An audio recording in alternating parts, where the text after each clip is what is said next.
Boa tarde, pessoal. Paulo Bilinski aqui, professor de Estratégia de Lei Orgânica da Polícia e Medicina Legal. Vou entrevistar hoje a doutora Tânia Prado, presidente do Sindicato dos Delegados de Polícia Federal e diretora da Associação Nacional dos Delegados da Polícia Federal. Doutora, muito obrigado pela presença, é um prazer tê-la aqui conosco para a gente discutir esse tema da situação da segurança pública e da influência desses últimos acontecimentos no nosso país. Me conta, como estão as coisas? Então, esses dias foram muito movimentados, né? Porque tivemos aí a criação do Ministério Extraordinário da Segurança Pública, um desmembramento do Ministério da Justiça. Inicialmente ficamos um pouco preocupados porque a redação da medida provisória tinha uma imprecisão técnica que dava a impressão que as atribuições da Polícia Federal passavam a ser desse ministério. Mas parece que o texto vai ser corrigido ali em votação no Congresso Nacional, já tem umas emendas aí dos parlamentares, tudo. Mas tem um lado positivo isso daí, porque isso acaba especializando a discussão, né? Não fica assim num guarda-chuva misturado com questões indígenas e de concorrência econômica, tal como estava no Ministério da Justiça. É uma questão que realmente precisa de um enfoque, né? Principalmente nesse momento em que, depois de tantos anos que a questão da segurança foi deixada para resolver conforme algo grave acontecesse, conforme alguma rebelião em presídio, né? Se passasse, algo de repercussão. Algo de repercussão, mortes, infelizmente, de crianças ali, de grávidas e tal. Então, é uma consequência natural de tudo isso que aconteceu, essas coisas graves. Então, agora nós temos essa possibilidade de termos um espaço para investimentos ali, para que sejam adotadas políticas públicas realmente focadas no problema. E aí, quando a gente fala isso, parece um conceito abstrato, né? Porque, na verdade, a gente já tinha uma secretaria, que era a Senasp, que cuidava da segurança pública. Exatamente. Mas ali, claro, eles faziam estatísticas, levantamentos de informações e tal. Mas aquilo não passava muito disso, porque na hora da vida real ali, quando o policial está no seu trabalho e tal, e ali você se depara com a falta de gente, a falta de recursos, então realmente faltava um cargo mais encorpado para fazer frente a essas questões. Então, eu chamo a atenção à questão do próprio concurso público da Polícia Federal, que estamos felizes com a notícia de que vão agora, disseram que vão. E foi o primeiro anúncio, né? Foi muito sentou bom. Na cadeira, a primeira coisa que o ministro falou foi do concurso. Foi muito bom escutar isso, que eles vão finalmente abrir o concurso. Mas, por outro lado, ainda são poucas vagas, né? Porque são 500 vagas na Polícia Federal para o país inteiro, para todos os cargos. E tinham sinalizado 50 de delegados de Polícia Federal, que é muito pouco, porque você tem ali 27 superintendências. Todas as unidades da federação têm uma superintendência. Sim. E dentro delas, como São Paulo, por exemplo, tem 15 delegacias no interior e no litoral. E são delegacias grandes com muito volume de trabalho. Então, o concurso ele é necessário e ele é urgente. E todos sabem, né, que o concurso da Polícia Federal é um concurso mais demorado, não é apenas uma prova escrita ali. Sim. Envolve ainda a academia de polícia, tem a questão da prova física, os exames médicos. Então, é necessário que seja aberto logo esse concurso, é preciso. E que esse concurso, ele não pare em poucas vagas, porque quando a gente preenche normalmente a academia tem a capacidade para 500 alunos, né? Então, tem que ser aberto o concurso constantemente. À medida que os cargos vagos vão se abrindo, tem que ser aberto o concurso. Então, a título de exemplo, delegados, nós temos uma carência de mais de 600. E aqui em São Paulo a gente percebe, porque nós estamos com mais ou menos 100 delegados aqui, na capital. Que é um número muito baixo, porque nós já tivemos 160 delegados. E no interior também escutamos muitas reclamações, porque muita gente está se aposentando e esse efetivo não vai sendo reposto. Então, é uma questão urgente mesmo, né? E a gente sabe que tem tantas pessoas aí que estão já se preparando para o concurso e o candidato deve se preocupar também com a prova física, né? Não pode pensar que é só estudar teoria. Como eu vi no meu concurso lá, umas pessoas muito boas que tinham tirado notas muito boas, mas quando chegou na prova física não fazia barra, não conseguia correr. Eu fiz o concurso de investigador no Paraná em 2009. Eu estava na faculdade. Eu passei, fui fazer a prova física, Tinha uma menina que estava na fila comigo, conversando com ela sobre a prova física, ela falou, eu passei para investigador, para agente da PF também, mas eu reprovei em todas as provas físicas. Então. Assim, poxa, todas? Mas é justamente isso, o cara deixa de lado a preparação, né? Deixa em cima da hora, assim, isso não pode fazer, não. Eu me lembro que eu me arrisquei um pouco, assim, porque eu comecei a treinar meio no comecinho do ano e a prova, se eu não me engano, foi em abril ou maio. Nossa! E a prova de corrida ficou mais puxada, né? Então já era meio puxada, assim. Mas é bom conciliar isso, sempre ter um tempo para fazer o treinamento, né? Ter um professor bom, ou às vezes um grupo de corrida ali também. Natação, tinha gente que se superou, que não sabia nadar. Eu sabia nadar desde pequenininha, mas tinha gente que não sabia nadar. Tem que aprender, né? E aprendeu, ele perdeu o medo de piscina e tudo. E realmente, e depois você vê que é importante isso tudo. Porque, primeiro, você tem que ter uma capacidade, uma resistência física maior. A academia de polícia vai te exigir. E o trabalho tem provas também. físicas dentro da academia também? Tem. Uma das matérias, vamos dizer assim, era realmente a matéria de atividade física. E colocava a gente para correr naquele clima seco de Brasília. O pessoal ficava com o nariz sangrando, tudo. Tinha que correr ali, treinar. E era justamente uma etapa do concurso, né? Porque a academia de polícia, ela reprova. Ela é etapa. Então, se o candidato não passar naquela prova física de dentro da academia também, ele pode ser reprovado, né? Então, é um momento ali bem puxado. Então, quem resolver investir realmente em se inscrever, se preparar para esse concurso, tem que considerar tudo isso. E tem que estar com a saúde muito boa, porque tem muitos exames, assim, uma lista vasta de exames ali, é puxado mesmo. A senhora falou a questão da quantidade de vagas, né? A primeira coisa que me veio à cabeça é, legal, são 500 vagas para o concurso, tem a ver com a capacidade da academia. Mas será que a tendência é utilizar o pessoal que vai ser aprovado, mas não classificado dentro dessas 500 vagas? Imagina que tenha lá 1.500, 2.000 aprovados. Né? Será que existe uma tendência de chamar eles como ocorreu em concursos anteriores? Eu notei mesmo, no meu concurso, que foi o edital de 2001, inicialmente, acho que tinham quase 500 vagas para delegados. Eu estava dentro dessas vagas. Mas tinha uns quase 300 aprovados remanescentes assim, né? E depois eles fizeram, se eu não me engano, uma medida provisória ampliando as vagas. Sempre, né, em tese pode haver uma possibilidade dessas, mas eu acho que no último concurso de delegados, como tinha a prova oral e tal, eu acho que eles acabaram delimitando aprovando, assim, só quem está na lista e depois só um outro concurso mesmo, né? É pesado isso. E em relação à necessidade, você mencionou que a gente tem a necessidade de 600 delegados. Já 628 já soube ontem um colega que vai se aposentar aí. Pronto, então, mais uma vaga aí. E nas outras carreiras, é necessário também uma ampliação do número de policiais federais? É importante também, porque assim, o braço direito ali do delegado é o escrivão, tá junto com ele ali. E também os agentes, né, que eles vão se deslocar aí para fazer as diligências externas, eles são os olhos do delegado ali no momento de uma diligência mesmo, né, para fazer um levantamento, para poder decidir depois se o delegado vai pedir uma busca, por exemplo.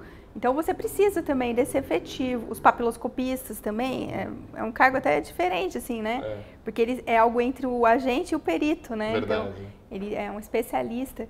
E os próprios peritos também, né? Nós temos um desfalque muito grande, a gente vê que os laudos estão demorando também, porque acho que temos uns 5 entendidos aí em informática, precisaria ter mais gente, né? Tinha que ter mais gente. Então, assim, há uma falta, os administrativos, porque é um pessoal de nível médio e é um pessoal muito bom, que é o apoio, né? O apoio nosso, porque a PF tem a atividade de controle de produtos químicos. Então, é uma atividade não propriamente policial. Tem umas atividades, claro, também ali relacionadas à polícia, mas tem a necessidade de administrativos. E isso é uma coisa que a gente falava muito, assim, que tinha que ter uns 5.000 administrativos. Para dar conta do volume de trabalho. No país inteiro. E acaba que há uma solução paliativa de colocar contratados. Entendi. Contratados. Terceirizados. São terceirizados. Eles são pessoas muito esforçadas, a gente vê um pessoal dedicado ali, mas o ideal é que fossem concursados, né? Verdade. Porque daí são pessoas que vão permanecer por mais tempo no cargo. Já os contratados, eles ficam 1 ano, 2, depois vão para outra profissão. E essa conversa da criação de um novo cargo que seria nível médio? O que você pode falar para a gente sobre isso? Tem um lado positivo esse cargo, né? Porque dentre as atribuições dos policiais, existem atividades que não são de maior complexidade. E até acaba sendo subaproveitado o agente, né, o escrivão, que muitas vezes tem diplomas muito bons assim, de faculdade, não só de direito, de outras áreas também. Então, esse cargo de nível médio, ele cuidaria tanto das atividades na fronteira, as atividades de migração, como também atividades de escolta, plantão, né? Então, seria uma mão de obra muito boa ali, que realmente faz falta. Eu trabalhei em Foz do Iguaçu, tinha umas coisas que não precisava ser um agente, podia ter esse cargo, né? Então, mas seria um cargo nível médio policial e não administrativo. Seria um policial. Entendi. Aí estão vendo a possibilidade também de fazer uma fusão, talvez, entre o escrivão e o agente, que é uma questão ainda que precisa ser mais debatida, mais conversada. Porque depois todo mundo fala assim, mas quem é que vai fazer o trabalho do escrivão? A divisão, né? Como que vai ser? Porque bem ou mal o trabalho do escrivão, ele lida diretamente com a apreensão. E as personalidades são tão diferentes, né? Eu vejo nos meus policiais, o escrivão ele é muito mais concentrado, muito mais focado, né? Tem um cuidado muito grande com o inquérito policial. Para catalogar as coisas. Exato, ali. É totalmente diferente do investigador, do agente, que é uma personalidade mais operacional, mais... Né? Mais dinâmico, talvez. Dinâmico, exatamente. Nesse último concurso a gente notou que entraram vários escrivães assim, com perfil mais operacional, que fizeram até cursos assim, de operador de fuzil, é um pessoal muito bom. E eu acho que tem muita relação também com a forma como a Polícia Federal está se apresentando à sociedade. Com certeza. Então, eles se inscrevem no concurso já querendo... Buscando isso. Né? Buscando participar, assim, né, de uma Polícia Federal republicana e tudo. Então, ainda está sendo estudado isso. Pode ser que nesse ano, no ano que vem, venha alguma novidade nesse sentido. Porque os funcionários administrativos já sinalizaram que eles têm vontade de fazer o trabalho que o escrivão faz hoje. E eles não são policiais. Entendi. Mas, de repente, poderia ser uma alternativa, então. Uma espécie de escrivão ad hoc, né? Uma forma de equilibrar isso. E aí aproveitaria esse pessoal para ajudar o delegado diretamente na investigação. Entendi. Porque hoje, na Polícia Civil, vocês têm as equipes de investigação, mas nós não temos. Temos poucas, na verdade, que são os colegas que tocam as operações sensíveis. Mas o delegado, em geral, que está ali na ponta, que tem lá a sua carga de inquéritos, ele, assim, um exemplo, tem um lugar que tem 20 delegados, tem 10 agentes para atenderem 20 delegados. Nossa, totalmente desproporcional. É desproporcional. Né? Então, isso, de repente, com uma mudança dos cargos, poderia ser aperfeiçoado e o delegado ter ali a equipe e aqueles colegas ali que estão ali naquela equipe vão conseguir interagir na investigação. Não vai ser apenas a circulação de um papel de um setor para o outro. Então, pode ser que essa dinâmica venha. Aí, sim, funcionaria bem essa mudança dos cargos, né? E é algo a ser pensado aí. Quem sabe tenhamos alguma novidade em breve, né? Não, eu fico muito feliz de ver que a instituição está conseguindo moldar, né, o funcionamento dela para o cumprimento da missão. Né? Isso é muito importante, a gente discutir essa modificação, né? E, infelizmente, nesse cenário de falta de funcionários, né? Que fosse num cenário de, não, tá sobrando gente. Aí ficaria bom mesmo se abrissem concurso para preencher todos os espaços. Verdade, nossa, ia ser uma máquina. Porque se com esse pouquinho de gente que nós já temos... Já faz tanto. E a gente vê toda hora operações, assim, que levam a parar o funcionamento de uma organização criminosa e, ao mesmo tempo, recuperar valores altíssimos. Eu acho que só de parar a atividade de alguma organização, isso daí já dá um impacto muito grande. A gente vê até naquelas notícias assim, o Brasil agora tem mais confiabilidade internacional porque está realmente... Mas é impacto exatamente direto do trabalho. Né? Isso melhora a nota, a classificação do Brasil... para investimento internacional, para um monte de coisas. Dá uma baita de uma diferença. Então, assim, a Polícia Federal é um investimento, é isso que tem que ser visto. E nesse momento de crise de segurança pública, que finalmente estão, né, parece que estão reagindo bem agora.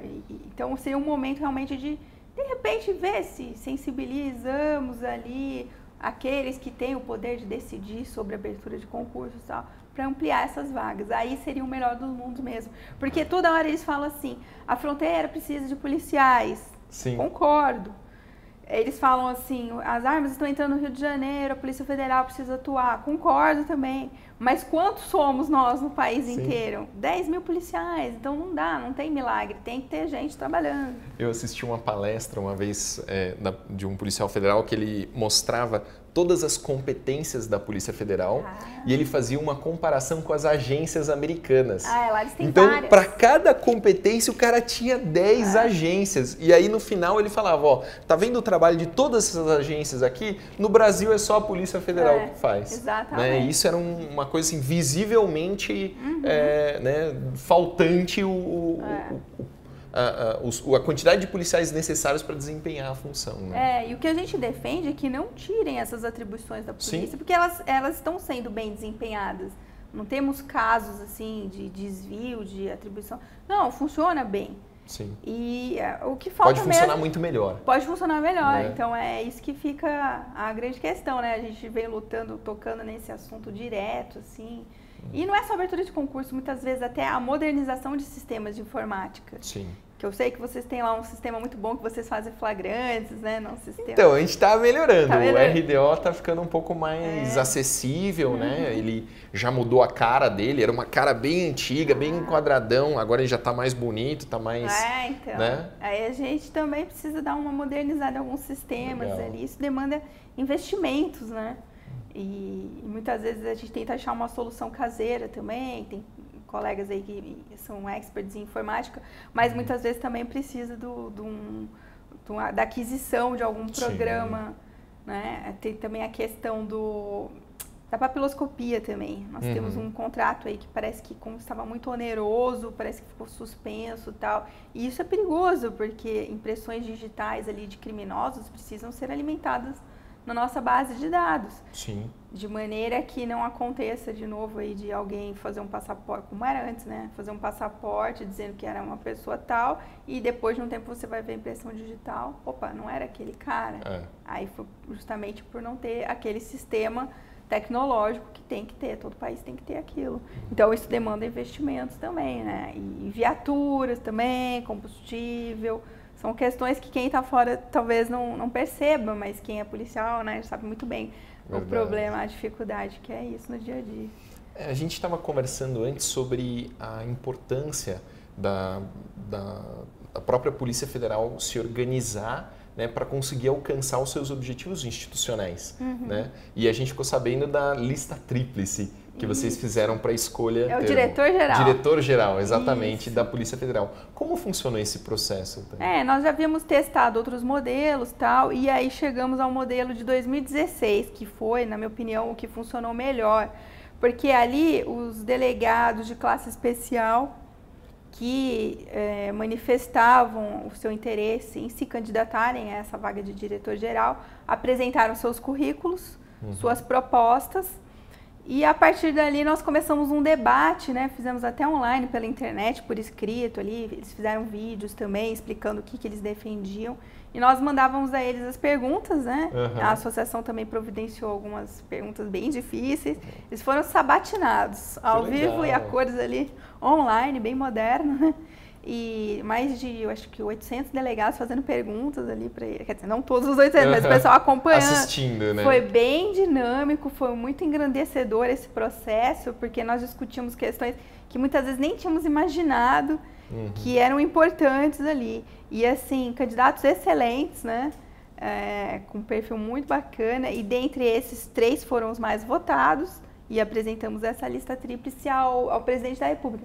E a mais votada foi a doutora Érica Marena, que é a mãe da Operação Lava Jato. Ela tá ali, a capa da revista, né? Ela até é retratada lá no filme, né, da Lava Jato, que é ela que batizou a operação. O filme bom, hein, pessoal? Tem que assistir. O filme é Polícia Federal, a lei é para todos. E ela teve um papel muito importante, porque ela conhecia muito de crimes financeiros, né? Ela tem um conhecimento muito bom. E agora ela vai ser superintendente lá em Sergipe. Olha só. Que agora, depois de tantas reclamações, nós teremos mais mulheres nas funções aí de superintendente. Chefia, acho que 7 ou 8 mulheres aí comandando os estados na Polícia Federal. Que bom, então, parabéns. é muito bom, porque até então a gente não tinha nenhuma, né? E aí fomos cobrar e deu tudo certo. E essa delegada foi a mais votada, né? Então foi um processo muito bom. É claro que a gente deseja que no futuro isso se torne realmente algo concreto, né? Embora esses três sejam realmente colegas diferenciados e tal, a gente gostaria que no futuro, e o atual diretor-geral é um delegado muito bom, mas a gente gostaria que no futuro isso fosse pensado, que a gente tivesse ali na Constituição uma lei prevendo o mandato de diretor-geral, para que ele fique 3 anos, renováveis por mais 3, e seja escolhido a partir de uma lista tríplice, votada ali pelos delegados, né? Então, quem sabe também nesse contexto todo aí de mudanças legislativas na área de segurança pública, de repente, uma norma como essa seja consagrada. Porque isso aí faz toda a diferença. Com certeza. Porque é o comprometimento com a missão institucional. Né? Para a gente isso é muito importante em todas as polícias judiciárias, porque é o salto da polícia de governo para a polícia de Estado. Exatamente, isso porque é lindo. Como que um diretor vai sentar naquela cadeira livre de pressões? É um mandato, ele tem que ter um mandato, porque senão ele se desagradar alguém, de repente ele perde a cadeira e aí... Né? Então o mandato ele é fundamental. E a autonomia também, né? A autonomia da Polícia Federal, que é uma bandeira que a gente defende muito, para que não fique dependendo também do governo. Ah, não, esse ano a gente vai cortar o dinheiro. Esse ano não tem combustível para viatura. Esse ano não vai ter dinheiro para o passaporte. Fica aquela situação absurda que a gente viu, né? Então, a polícia tem que ser blindada e fortalecida. Verdade. E, assim, mais demonstrações que a Polícia Federal já deu nos últimos anos, eu acho que é difícil a gente conseguir. Já está comprovado. Está comprovado que precisa. E, assim, além disso, a gente bate muito na tecla da independência funcional do delegado também. Que foi conquistado, acho que em Manaus, no Amazonas, os delegados conseguiram... Na Constituição. Na Constituição, independência funcional, inamovibilidade... Irredutibilidade.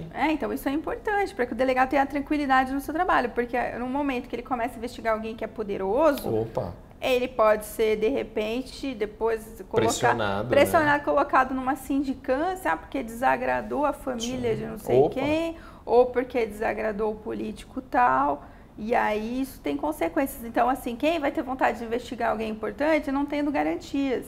Então, os delegados precisam de garantias para trabalhar. Verdade. Né? Isso aí a gente vê no Ministério Público, o salto que eles deram em 88, quando eles conseguiram as proteções, e realmente era importante ali, e o delegado está exposto, então qualquer coisinha ali ele pode responder ou por abuso de autoridade, porque ele prendeu alguém que ele agiu demais. Ou prevaricação, é sempre assim, é uma linha muito tênue entre uma coisa e outra. Ele prevaricou, não, como assim prevaricou? Não, porque ele não prendeu, não, mas ele fundamentou aqui a independência funcional dele. Então eu acho que assim, na base dos usos e costumes, eu acho que a gente está conseguindo consolidar esse conceito. A gente viu recentemente naquela questão do delegado do GINC, lá do Grupo Especial de Inquéritos, que aconteceram os fatos recentes aí, e aí no final a própria justiça falou assim, não, esse delegado ele está investigando o caso, isso tem que ser respeitado. Então acho que isso daí pode atrair um conceito de um costume mesmo de se respeitar o delegado que investiga e tal, mas o melhor é que isso seja colocado em lei, né? Com certeza. A gente fala que o delegado de polícia de toda a persecução criminal, né, todo o sistema é o mais sensível. Então, o que a gente puder trazer de garantias, né, na verdade, são garantias para a persecução, não é para a figura do delegado. Exatamente, porque o delegado, ele não está ali simplesmente para incriminar alguém. Não, muitas vezes a conclusão dele é de que aquele fato não era criminoso, ou que o crime não aconteceu, ou que aquela pessoa realmente não é a responsável, é um outro. Então, ele tem que ter tranquilidade suficiente para conseguir desempenhar esse trabalho de investigação. Concordo. E assim, tem aquele problema também de outras instituições que querem fazer o trabalho. Todo mundo quer investigar. Todo mundo quer investigar. Todo mundo quer investigar. Agora, pegar ali aqueles inquéritos difíceis ali, aí... Não, esses difíceis... Não, a gente quer só o filé mignon aqui, então, né? assim, não é desse jeito que funciona. Verdade. Então, as leis estão aí para isso, né? Então, tem que respeitar. Mas é uma carreira muito legal, assim, porque ela é híbrida, né? Não é só o lado jurídico, tem o lado policial também, o que dá mais dinâmica ao nosso cargo, tudo. E muitas vezes a gente tem um treinamento de tiro também, né? É um momento ali também... Trabalho operacional é super gostoso. É muito bom. E o policial sempre tem que estar em estado de alerta, não pode se distrair também. A gente fica sabendo de tantas histórias, né, que acontecem. Aquele minuto que o policial distraiu foi a hora que um ladrão apareceu e tal. Felizmente, assim, no momento presente, não tivemos casos de colegas ali falecendo, mas há um tempo tínhamos. E os professores de tiro sempre falavam, olha, vocês estão tendo aula aqui, mas vocês têm que saber se abrigar, vocês têm que saber se proteger também. E realmente é um paradigma, né, que a gente começou a ter muito, eles bateram muito nisso no nosso curso de tiro. E realmente, né, sempre que tem algum lugar estranho que eu estou lá, tanto trabalho como em momentos de lazer e tal, eu sempre penso nessa possibilidade ali. E isso aí, se bobear, a gente aplica até para tudo na nossa vida. Sim, você tem que se resguardar um pouco também e tal. Então, é bacana trabalhar na polícia. Muito, que bom. Muito Fico bom. muito feliz. Muito obrigado. Vamos encerrar isso daqui, então. Pronto. Então, doutora, muito obrigado pelo conteúdo. Foi sensacional ter essa oportunidade de conversar com a senhora. Pessoal, não se esqueçam de deixar suas perguntas para a gente já organizar a próxima entrevista com a doutora Tânia Prado. Muito obrigado, doutora. Obrigada, foi um prazer. doutor Paulo.